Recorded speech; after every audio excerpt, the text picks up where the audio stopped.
Sebenarnya setiap kita registrasi atau daftar akun Gmail, itu artinya kita sedang membuat akun Gmail baru. Mau untuk keberapa kali pun itu kita lakukan, tetap akun yang berhasil dibuat tersebut disebut sebagai akun Gmail baru.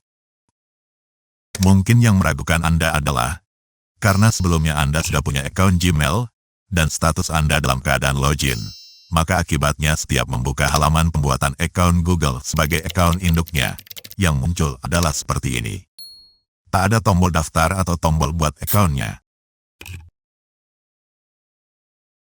Dan tombol login pada foto profilnya juga tidak ada.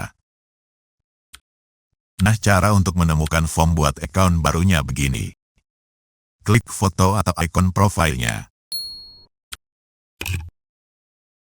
Lalu pilih tambahkan akun lainnya.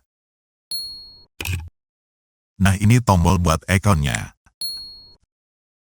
Selanjutnya caranya sama dengan sebelumnya ketika kita buat akun Gmail atau akun Google pertama kalinya.